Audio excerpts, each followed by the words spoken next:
Membela dakwah Ustadz Khalid Basalamah.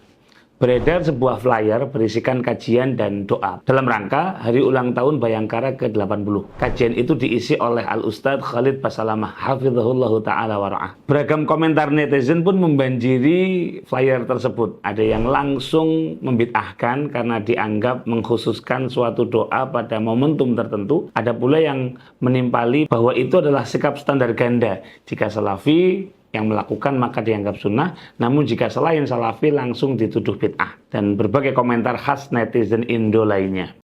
Sekali lagi, kita akan menegaskan kaidah yang selalu kita ingatkan, seperti soal sepak bola kemarin. Namun objek yang kita lihat pada kesempatan kali ini adalah perayaan ulang tahun Polri seperti yang dihadiri oleh Ustadz Khalid. Beliau menghadiri perayaan yang isinya pengajian, bagi makanan, memakmurkan masjid, dan mengingatkan anggota kepolisian kepada Allah Subhanahu wa Ta'ala.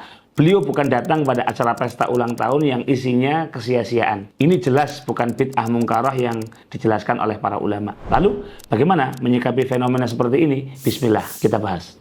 Yang pertama, hukum perayaan atau peringatan. Al-Imam As-Suyuti dalam kitab beliau Al-Hawilil Fatawi menukil penjelasan Al-Imam Ibn Hajar Al-Asqalani Al-Hafidh ketika beliau ditanya tentang perayaan maulid yang dilakukan oleh masyarakat. Maka Al-Imam Ibn Hajar menjawab, memang perayaan maulid seperti yang kita lihat pada hari ini adalah sesuatu yang baru dan tidak dijumpai di zaman salaf atau 3 kurun awal dalam Islam. Meski demikian, kita harus mengakui bahwa perayaan maulid tahunan itu mengandung berbagai macam kebaikan dan terkadang juga kebalikannya atau hal-hal yang kurang baik. Maka siapapun yang berfokus kepada hal-hal yang baik dan menjauhi segala macam keburukan, maka itu termasuk kategori bid'ah hasanah yang diganjar dengan kebaikan pula. Al-Imam Al-Hafidh Ibn Hajar kemudian menambahkan penjelasan hadis Sahih Al-Bukhari tentang puasanya Nabi di hari Asyura. Beliau menjelaskan, ketika Nabi Muhammad SAW datang ke Madinah, beliau menyaksikan orang-orang Yahudi berpuasa di hari Asyura. Dan Rasulullah SAW pun bertanya tentang hal tersebut. Dan mereka menjawab, ini adalah hari di mana Allah Subhanahu wa Ta'ala memenangkan Musa atas Fir'aun. Maka orang-orang Yahudi berpuasa dan mensyukurinya. Rasulullah SAW pun kemudian bersabda, kita semua lebih berhak untuk mensyukuri keselamatan Nabi Musa daripada mereka. Maka Rasulullah SAW pun berpuasa dan menyuruh para sahabat untuk berpuasa. Dari hadis yang diriwayatkan oleh Al-Imamul Bukhari dan Imam Muslim ini, dapat kita ambil faedah bahwa Nabi SAW mengajarkan kita untuk beramal menunjukkan rasa syukur kepada Allah Subhanahu wa Ta'ala atas nikmat yang diberikan di hari tertentu, dan itu bisa berulang di hari yang sama di setiap tahunnya. Dan beramal menunjukkan rasa syukur kepada Allah Subhanahu wa Ta'ala itu bisa dengan berbagai macam ibadah seperti sholat, puasa, sedekah, dan tilawah. Penjelasan Al-Imam Al-Hafidh Ibn Hajar Al-Asqalani tersebut seakan menjadi kompas bagi kita ketika menemukan hal-hal baru yang tidak ada di zaman Nabi. Kita tidak bisa menerima atau menolak begitu saja. Namun yang kita lakukan adalah kita amati, kita teliti bagaimana praktek dan isinya. Ini inline dengan kaidah penting yang berkali-kali kita bahas dan disampaikan oleh Syekh Ibn Taimiyah dalam kitab beliau yang pernah kita bahas ketika membahas adil menilai tahlil ataupun ketika membahas konten tentang sepak bola. Bahwasanya al-hukmu ala syai'i far'un an tasawwurih. Hukum atas segala sesuatu adalah hasil dari pendeskripsian atau penggambarannya. Kaidah ini bisa kita terapkan pada setiap event atau ulang tahun yang ada akhir-akhir ini. Seperti ulang tahun atau maulid sosok mulia Nabi Muhammad SAW, atau ulang tahun kita sendiri, atau orang tua kita, atau ulang tahun lembaga pendidikan, ataupun ulang tahunnya pabrik pupuk, dan juga institusi seperti TNI Polri, bahkan negara seperti Republik Indonesia yang sebentar lagi akan kita peringati hari kemerdekaannya. Maka jika peringatan itu diisi dengan hal-hal baik seperti kajian keagamaan, salat berjamaah, sedekah makanan, tadabbur, muhasabah diri, dan ketaatan lainnya, maka hukumnya juga sunnah sesuai dengan isinya. Dan tidak bisa kita katakan bid'ah mungkaroh karena isinya adalah hal-hal yang sunnah, bukan bid'ah.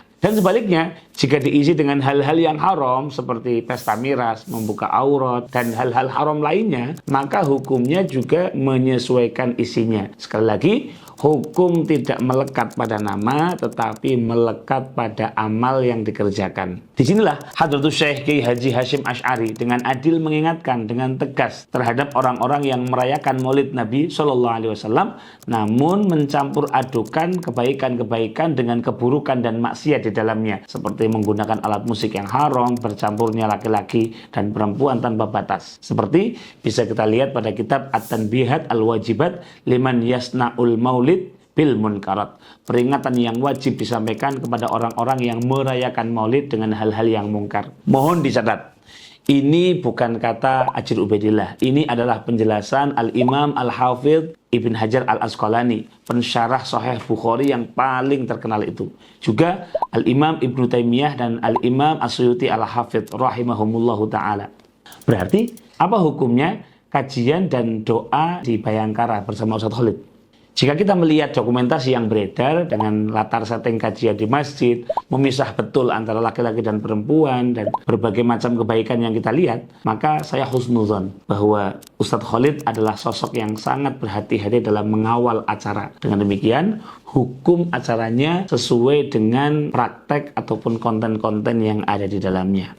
Mari apresiasi bukan menghakimi. Teman-teman sekalian, sebagai muslim yang peduli dengan dakwah, semestinya kita bahagia jika ruang-ruang publik seperti masjid, mal, ataupun lembaga-lembaga resmi negara diisi dengan kajian, majelis zikir, dan kegiatan dakwah apapun. Siapapun ustadz ataupun pengisinya, tentu kita harus apresiasi, karena itu berarti awareness masyarakat kita terhadap dakwah semakin baik. Jikapun kita melihat masih ada kekurangan atau hal-hal yang dirasa kurang pas, bukan berarti kita boleh mencaci maki, menyinyiri, ataupun menafikan kebaikan-kebaikan yang dihadirkan di majelis-majelis tersebut. Al-Habib Abdullah bin Ali Al-Haddad mengatakan dalam bait syairnya, "Khudh ma sofa wada'il qadar."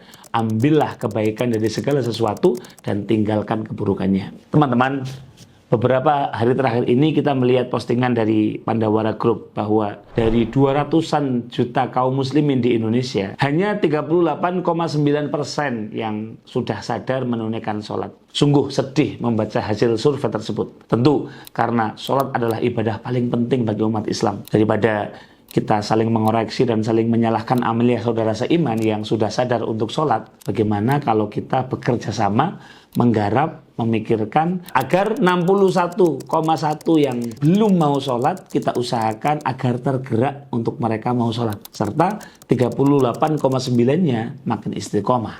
Sungguh, PR umat ini amat banyak. Daripada kita habiskan energi untuk saling menyalahkan, saling membid'ahkan, atau mentahdzir satu sama lain, yuk kita bersinergi untuk membersamai umat.